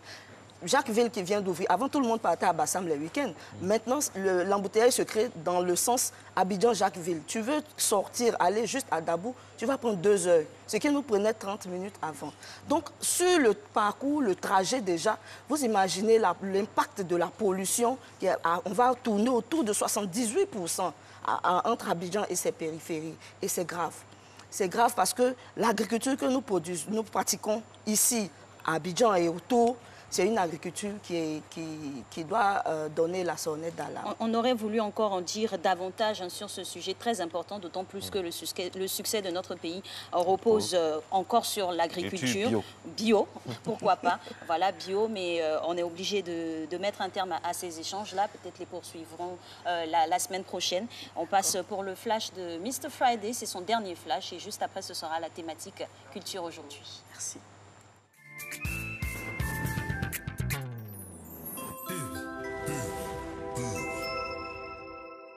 Là, c'est ma sœur Eunice et moi, c'est Soraya. Voici maman, un vrai rayon de soleil. Elle nous prépare toujours de bons plats. Voici Chris, notre frère. Maman, c'est notre meilleure amie. Elle nous aime beaucoup et nous aussi nous l'aimons. Aujourd'hui encore, devenue grand, maman sait comment nous fait partager de bons moments en famille. Maman, c'est toi qu'on préfère. Maman. Du 8 au 29 novembre 2019, c'est Jumia Black Fridays. 3 semaines de promo record, 4 vendredis de folie avec jusqu'à 80% de réduction. Télévision Nasco 32 pouces à 57 900 francs, Samsung Galaxy A10s à 68 900, paire de tennis et baskets à partir de 4 000 francs. Ventilateur UK 16 pouces à 8 200 francs, réfrigérateur Smart Technologie 85 litres à 59 900 francs. Rendez-vous tous les vendredis dès 0h 1 minute pour des méga ventes flash sur l'app.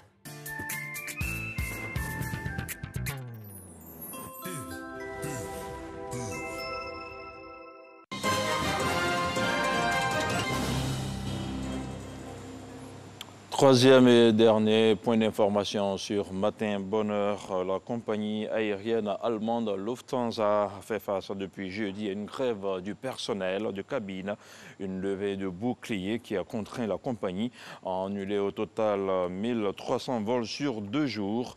Lancé à l'appel du syndicat UFO, le mouvement devrait se poursuivre jusqu'à ce vendredi soir.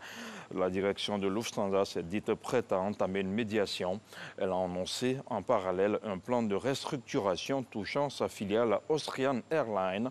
Entre 700 et 800 emplois sont menacés.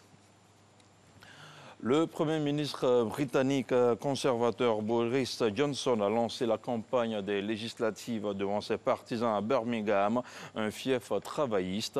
Selon Boris Johnson, ces élections sont nécessaires pour renouveler un Parlement paralysé et venir à bout du Brexit. Hors du continent européen, écoliens et étudiants ont manifesté jeudi par milliers au Liban, où un soulèvement inédit contre les dirigeants politiques accusés de corruption et d'incompétence est entré dans sa 4e semaine sans signe d'essoufflement. Depuis le 17 octobre dernier, des centaines de milliers de personnes ont battu le pavé. Elles réclament le départ de l'ensemble de la classe politique quasiment inchangée depuis la fin de la guerre civile entre 1975 et 1990. 1600 migrants repartis dans 2 campements situés porte de la Chapelle à cheval sur le nord-est parisien et la Seine-Saint-Denis ont été évacués vers des gymnases de la région parisienne. Pour cette opération, 600 policiers ont été mobilisés par la préfecture de police de Paris. De nombreux bénévoles de différentes associations étaient également présents. Toujours en France, dans la Vienne, cette fois-ci, un projet de ferme de 1200 bovins est empêtré depuis maintenant 5 ans dans un conflit avec ses détracteurs. Des détracteurs dressés contre ce qui est à leurs yeux un nouveau symbole de dérive de l'agrobusiness. Regardez. C'est pour l'instant un vaste terrain vague rongé par les mauvaises herbes. Une friche qui appartient à cet octogénaire. Il veut implanter ici une ferme d'engraissement de 1200 jeunes bovins, des taurillons élevés jusqu'à 18 mois, destinés à être vendus au Maghreb. Là, en face, il y aurait la méthanisation là-bas, les bureaux ici, bien sûr, les bureaux à l'entrée, tout ça, avec tout ce qui s'ensuit. Méthanisation au fond, un hangar à paille, c'est prévu comme ça sur la droite. Le terrain se situe sur la commune de Coussé-les-Bois dans la Vienne. Les premières maisons sont à plus de 700 mètres du projet. Depuis 5 ans, un collectif d'opposants se bat contre l'implantation de cette ferme-usine de 15 000 m². La nappe phréatique est en dessous, c'est-à-dire qu'on est dans la zone de protection du captage de l'eau potable.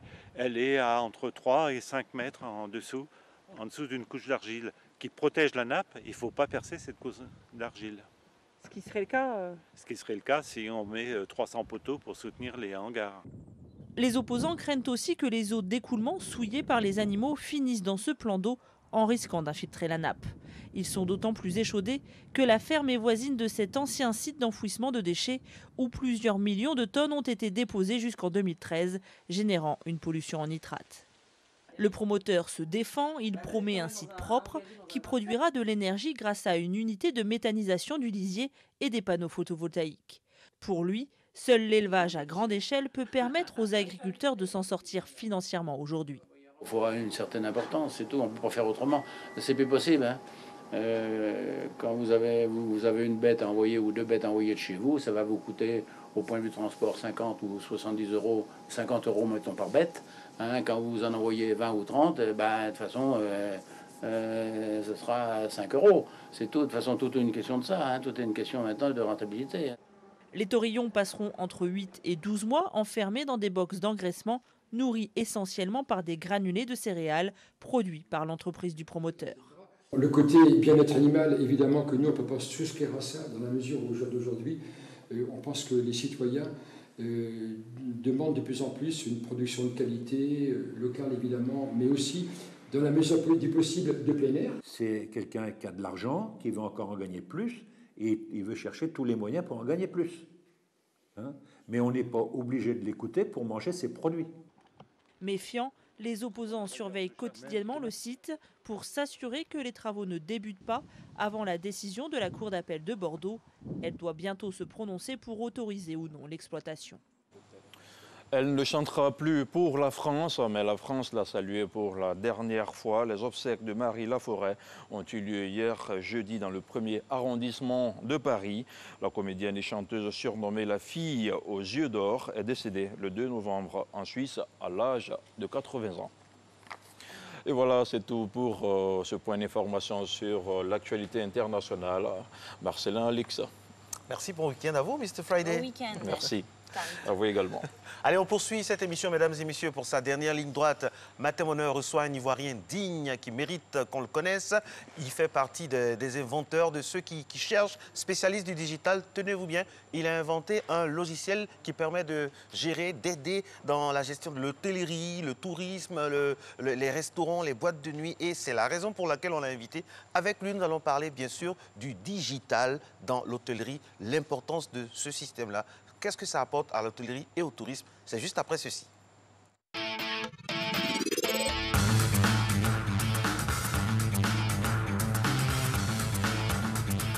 Marcelin aura teasé sur notre invité. Il est en plateau avec nous, en la personne de Monsieur Christian Bossé. Bonjour à vous, bienvenue. Bonjour.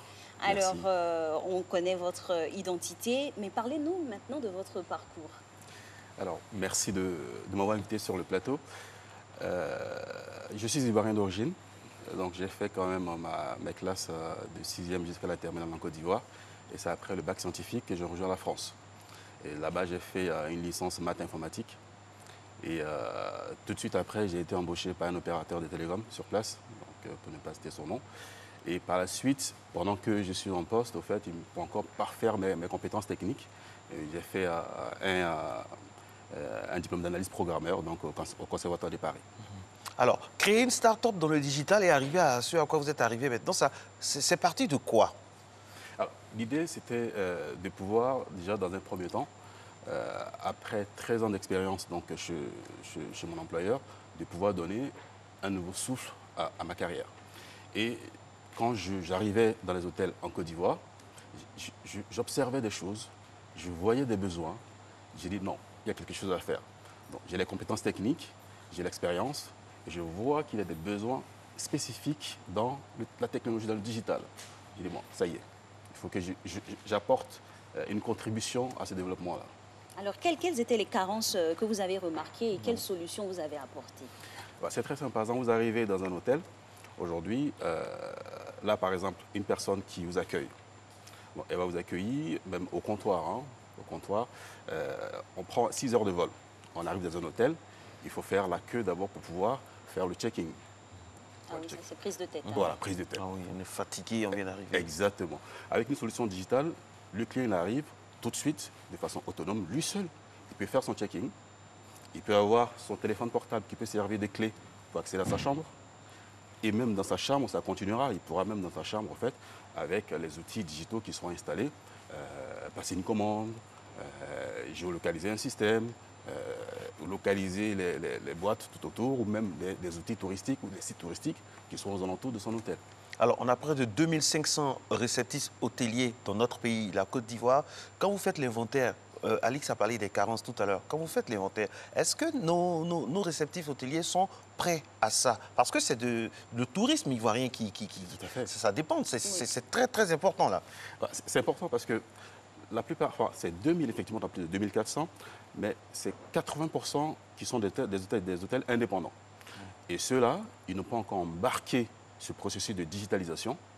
Et c'est pour ça que ce travail est important, parce que la plupart de ceux qui restent en marge de la technologie, ou même de l'évolution de la technologie, bah, ils s'en mordent les doigts. Je prends le cas de BlackBerry, qui n'a pas embarqué tout de suite les écrans tactiles, et aujourd'hui, qui est quasi désistant. Donc, c'est très important, en fait, que ça soit embarqué, mais pour l'instant, c'est encore un gros travail à faire, parce que ce n'est pas du tout embarqué pour l'instant. Les 20% qui sont les chaînes, qui représentent la minorité de l'ensemble des hôtels en Côte d'Ivoire, ont commencé à embarquer dans ce processus. Et ça se ressent dans la satisfaction client, ça se ressent. Alors, Monsieur Bossé, de votre innovation, on voit les perspectives de l'évolution, mais en même temps, est-ce que vous n'allez pas vous attirer le courroux des personnes qui travaillent dans ces réceptifs hôteliers-là? Parce qu'on passe à une dématérialisation, à la digitalisation, c'est dire qu'on va supprimer des postes. Alors, non, il ne faut pas le voir sous ce sens, parce que c'est fait pour améliorer aussi le quotidien de ces employés-là. Parce que je prends par exemple un réceptionniste qui doit éditer une facture. Donc, pour éditer une facture, il prend d'abord un carnet, il écrit nom, prénom, tout ça. Alors qu'avec un système de gestion, tout est déjà dans le système. Il faut juste cliquer, on édite la facture. C'est un gain de temps pour lui et il devient plus productif et plus performant. Donc, c'est que des avantages pour eux. Alors, au niveau de la digitalisation qui peut aider au tourisme, moi, je suis quand même choqué, Alix et M. Bossé, de constater que la Côte d'Ivoire n'a pas de résonance trop extérieure. Par exemple, vous allez sur un stade de Première Ligue, vous voyez une publicité du Rwanda, du Sénégal, mais c'est rare pour la Côte d'Ivoire. Est-ce que comment la digitalisation peut nous aider à fouetter notre orgueil touristiquement parlant? Eh ben, ça tombe bien parce que là, très prochainement, on va avoir la Cannes, donc en 2023. Et il va y avoir des besoins. Il va y avoir des besoins. On aura pas mal de personnes, pas mal d'étrangers, de touristes qui vont venir en Côte d'Ivoire, qui auront des standards. Donc c'est dès maintenant qu'il faut emboîter le pas pour dire, attention, on veut mettre en place notre tourisme, on veut mettre en place nos hôtels, on veut rehausser l'image avec le concept Sublime Côte d'Ivoire. Donc c'est maintenant qu'il faut emboîter le pas en développant, en intégrant dans le quotidien de ces hôteliers-là ces systèmes digitaux. Alors, parlons toujours du flot des réceptifs hôteliers sur notre territoire pour se référer à votre entretien, Marcelin, lundi dernier avec monsieur Zawi. Qui est apte ou qui respecte les conditions pour la digitalisation de son établissement? Chaque hôtelier qui a besoin d'être productif, chaque hôtelier qui a besoin de pouvoir mesurer ses KPI, donc en fait, ses indicateurs de performance. Chaque hôtelier qui a besoin de pouvoir accroître son chiffre d'affaires a, en quelque sorte, l'obligation de pouvoir digitaliser son système. Parce qu'aujourd'hui, par exemple, pour suivre son chiffre d'affaires, même étant à Moscou, avec son système digital, il va pouvoir s'y connecter et suivre son chiffre, son RCO, son évolution Voilà, donc c'est quasiment capital, c'est vital même d'ailleurs. Alors, M. Bossé, les Ivoiriens sont de grands consommateurs d'hôtels. Quand je dis grands consommateurs d'hôtels, pour se reposer, pour vraiment passer le temps avec les enfants, je rassure toutes les personnes qui commencent à penser à autre chose, parce que des fois on peut aller passer du temps avec les enfants. Non, mais il faut consommer. Oui, il faut consommer. Cela participe de l'économie. Alors, est-ce que la digitalisation garantit la sécurité et surtout le secret dans les hôtels? La digitalisation garantit la sécurité parce que c'est pas parce que on est dans ce système que il va y avoir divulgation de vie privée et tout ça. Non, parce que quand par exemple vous allez dans un hôtel, il ne va pas avoir une caméra qui va vous suivre de façon indiscrète pour dire attention. Non, le système c'est de pouvoir... Les caméras seront toujours positionnées parce qu'il faut sécuriser aussi. Exactement, les caméras sont positionnées, mais ce n'est pas pour divulguer votre vie privée à l'extérieur. Le but c'est de pouvoir vous satisfaire pleinement quand vous arrivez. Vous ayez cet effet waouh. Voilà, l'effet waouh, je suis satisfait, je suis heureux de venir dans cet établissement parce qu'ils ont tout ce qu'il faut pour m'accueillir convenablement. Alors, M. Bossé, cas pratique, on a des réceptifs de différentes capacités. Donc, pour la digitalisation et la mise en place de votre application, de votre système de gestion, on part du plus petit au plus grand, tout le monde est concerné. Et le coût, est-ce que c'est accessible? Comment ça se passe? Alors, tout le monde est concerné et c'est un coût qui est accessible. Pourquoi? Parce qu'aujourd'hui, si vous prenez certains hôteliers, ils vous diront non, ce truc c'est trop cher pour nous, on n'a pas forcément le budget pour ça. Donc, c'est un système qui est adapté en fonction du nombre de chambres de l'hôtelier. Donc, voilà, il y aura un budget qui est vraiment fait à... C'est flexible. Voilà, c'est flexible. Voilà, donc tout a été étudié. C'est en fonction des retours des hôteliers pour dire, écoutez, moi, un logiciel de ce type-là, j'aurai un tel budget. Donc, en fait, j'ai fait l'étude pour pouvoir en fait, fixer les tarifs pour que ce soit accessible. Exactement. La digitalisation, c'est une affaire de collecte d'informations et puis aussi retrouver les bons sites, tout ça. Est-ce que chez nous, en Côte d'Ivoire, tout à l'heure avec Alix, on parlait, quand on veut aller quelque part à Abidjan ou en Côte d'Ivoire, même dans le pays profond, on est obligé d'avoir recours aux moteurs de recherche de l'extérieur. Oui. Est-ce qu'avec la digitalisation tant voulue par des jeunes qui viennent de l'Europe, de l'extérieur comme vous, est-ce qu'on peut être à Abidjan avec une application ivoirienne, avoir un hôtel dans le Guémont, dans le Moronou? Est-ce que c'est possible? Ça, c'est possible, c'est complètement possible. Et c'est d'ailleurs l'enjeu de tout ce qui est en train d'être fait. Parce que l'idée, c'est de voir ce qui se passe ailleurs, de prendre le meilleur. Ivoiriser la recherche. Tout à fait, exactement. De prendre le meilleur pour pouvoir l'appliquer aussi chez nous. Donc, c'est complètement possible. Et parlons toujours du tourisme, hein, parce que c'est ce qui nous tient dans ce sujet, principalement culture. Alors, pour le tourisme, quel avantage cela apporte? L'avantage est grand. Parce que tout à l'heure, je parlais au fait du concept de Sublime Côte d'Ivoire. Donc, on va vendre les sites touristiques de notre pays. On va vendre le tourisme ivoirien à l'extérieur. Eh ben, il faut que, quand ces clients arrivent, ces clients arrivent sur le territoire, eux, ils sont habitués à des standards. Ils sont habitués à des accueils. Ils sont habitués à des outils au quotidien. Eh ben, chez nous, il faut qu'on soit prêt. Donc, ça va rehausser l'image de marque de notre tourisme. Ça va pouvoir nous permettre de pouvoir même mettre en avant même certains sites touristiques parce qu'on a des super sites touristiques en Côte d'Ivoire. Voilà. Donc, avec les outils digitaux, on peut les promouvoir facilement. Le client qui arrive, tout à l'heure, je disais tantôt, avec la tablette, par exemple, dans la chambre de sa chambre, il va pouvoir géolocaliser un site touristique tout autour de son lieu d'habitation. C'est que du bénéfique. Quid des influenceurs qui jouent aujourd'hui un rôle très important dans la digitalisation et dans le tourisme, des influenceurs? Est-ce qu'en Côte d'Ivoire, on a assez d'influenceurs dans le domaine du tourisme pour vous aider à porter votre soif du digital? Alors, il y a des influenceurs en Côte d'Ivoire, et de plus en plus d'ailleurs. Mais des influenceurs spécialisés tourisme, j'en ai pas encore vu. Il y en a un qui vraiment fait bousculer un peu la page en la personne de Nader Fakri, qui a été reçu aux 20h ici sur RTI. Il y a Cyriac Bogou aussi, souvent qui fait de bonnes choses aussi. Donc ces personnes-là pourraient aussi travailler avec vous dans la référenciation des sites, c'est ça? C'est ça, parce que l'idée c'est de pouvoir en fait unir nos forces. Récemment, j'ai parlé avec une personne aussi qui faisait des formations des hôteliers. Donc lui, c'était son domaine, donc pouvoir former ses hôteliers pour être encore plus performants. Donc c'est l'ensemble de ces forces, en fait, qui peuvent être mises ensemble pour pouvoir, en fait, aider ce secteur-là à se développer. Alors, M. Bossé, vous êtes le créateur d'un logiciel. Ce n'est pas de la publicité, c'est de l'information parce qu'il faut faire la promotion, on l'a promis, faire la promotion de la Côte d'Ivoire qui gagne. Vous avez créé un logiciel qui permet quand même d'avoir une certaine fluidité digitale hein, au niveau de l'hôtellerie, des bars, des restaurants. Alors, qu'est-ce que ça va apporter de nouveau à la Côte d'Ivoire en particulier et au monde en général? Alors, ça va simplement permettre à ces hôteliers d'être plus performants. Comment? Pour la simple raison qu'avec un logiciel de gestion, ils vont pouvoir digitaliser toute la chaîne de production, passant depuis l'accueil du client jusqu'à sa sortie. N'importe quel hôtel, ce sera accessible, comme a dit Alix, à toutes les bourses. L'hôtel 2 étoiles, l'hôtel 2 étoiles qui est sur la route de Bongouanou, est-ce qu'il pourra bénéficier Il pourra bénéficier de ça, tout à fait. Même si le 0 étoile, même, il peut en bénéficier. Pour la simple bonne raison que c'est un système qui permet à ces personnes de pouvoir gérer leur établissement. Aujourd'hui, ils sont habitués à des carnets, des registres manuels. Donc, une personne qui perd 10 minutes à prendre juste les informations d'un client, on lui dit, écoute, avec ce système, en 2-3 minutes, tu as fini avec ça. On va te dire, mais waouh. Et au niveau promotionnel, la différence entre avoir une page pour son établissement et opter pour votre offre, elle se situe où? Alors, la page pour son établissement, ça, c'est une visibilité. Donc, tu vas promouvoir ton établissement via une page web. C'est une visibilité qu'on crée. Mais il faut savoir aussi qu'avec notre logiciel, si il est référencé sur les OTA, en fait, c'est ce qui permet, comme Booking et consorts, s'il est référencé sur les OTA, depuis ces OTA, il peut automatiquement gérer ses réservations qui vont venir dans le logiciel. Donc lui, c'est un gain de temps pour lui parce qu'il n'aura pas besoin d'aller sur son espace OTA pour voir les réservations du jour, venir sur son registre manuel pour pouvoir les noter.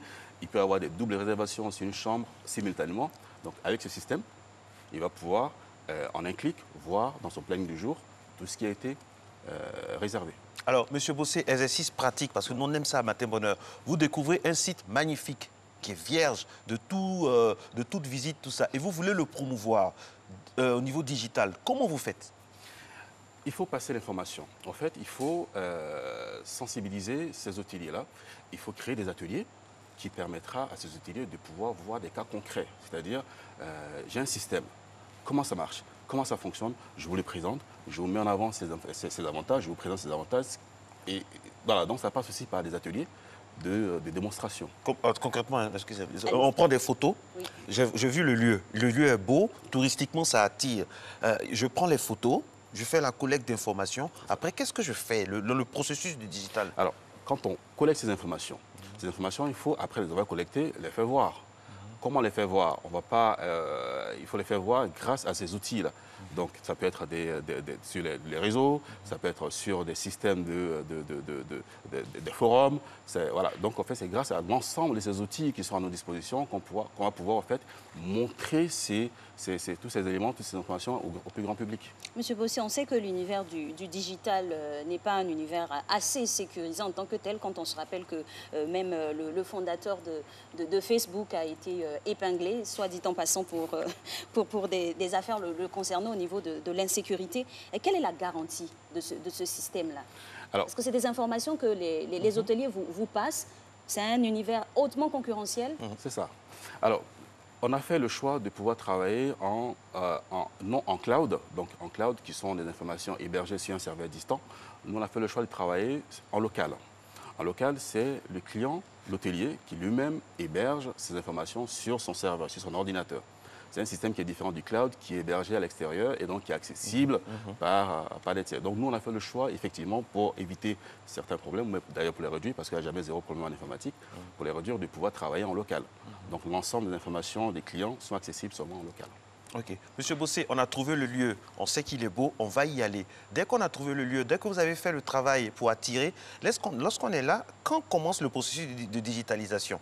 J'y vais, j'ai mon application pour avoir la route, pour savoir comment je passe, pour arriver rapidement. Et puis comment ça se passe la suite? Eh ben, la suite, on a trouvé le lieu. Et c'est une continuité. Donc, en général, même ici, même au quotidien, c'est une continuité. On trouve son endroit, on arrive sur place. Donc, on est censé, par exemple, je prends le cas d'une personne qui arrive dans un hôtel. Avec la digitalisation, il peut tout de suite avoir un SMS de bienvenue, donc qui le géolocalise, qui dit bah, tiens, il est arrivé, donc je dis bienvenue dans mon établissement.